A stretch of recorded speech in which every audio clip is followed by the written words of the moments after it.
আসসালামু আলাইকুম। আমি ইয়াসমিন ফেরদৌস। আমি ঢাকা মোহাম্মদপুর থেকে বলছি। আমি পেশায় একজন ডায়েটিশিয়ান। চিকিৎসা ফাউন্ডেশনের একটি course SMP safe medicine practice এর ফার্স্ট ব্যাচের একজন নিয়মিত শিক্ষার্থী। এই কোর্সে আমার রোল নাম্বার CFBD SMP1 072533। এই কোর্সের প্রশিক্ষক ছিলেন ডাক্তার হৃদয় খান শরীফ। তিনি অত্যন্ত সুন্দর এবং সাবলীল ভাষায় কোর্সটি সম্পন্ন করেছেন। কোর্সটি করে আমি অনেক উপকৃত হয়েছি।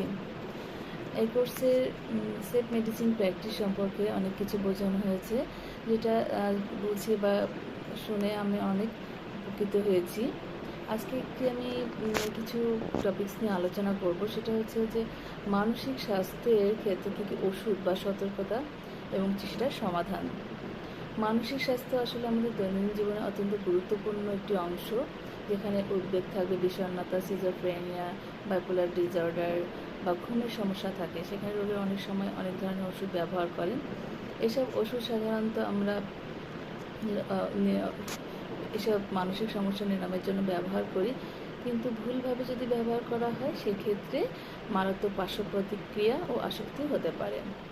তো মানসিক সমস্যার জন্য সাধারণত আমরা অ্যান্টিডিপ্রেসেন্ট বা বিষণ্ণতার ওষুধ যেটা বলে সেটা আমরা খেয়ে থাকি, যেটা অ্যামিটিপ্রিলাইন, ফ্লুকক্সিন বা সেরোটালিন এগুলো। তো হঠাৎ করে বন্ধ করা যাবে না এসব ওষুধ, আত্মহত্যার প্রবণতা বেড়ে যায়।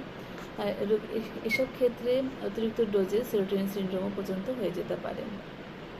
তো সমাধান হচ্ছে নিয়মিত চিকিৎসকের পরামর্শ নিতে হবে এবং ডোজটা কম বেশি করার জন্য ডাক্তারের পরামর্শ নিতে হবে। রোগীকে মানসিক কাউন্সেলিং করাতে হবে।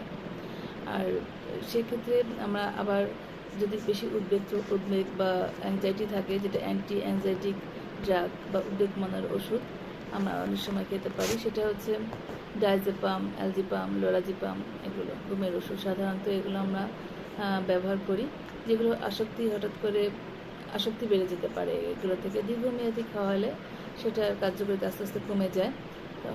হঠাৎ বন্ধ করে দিলে এটা খিঁচুনি হয়। তো সমাধান হচ্ছে এটার স্বল্প সময়ের জন্য ব্যবহার করা বা ডাক্তারের পরামর্শ অনুযায়ী ডোজটা কম বেশি করা, আর যোগব্যায়াম করা, মেডিটেশন করা বা বিকল্প কোনো ওষুধ যদি থাকে সেটা ব্যবহার করা যেতে পারে। অবশ্যই ডাক্তারের পরামর্শ অনুযায়ী যে কোনো ওষুধ খেতে হবে এবং সেটা বন্ধ করা, কম বেশি করা অবশ্যই ডাক্তারের পরামর্শ অনুযায়ী সেটা করতে হবে। ধন্যবাদ সবাইকে। ধন্যবাদ চিকিৎসা ফাউন্ডেশনকে।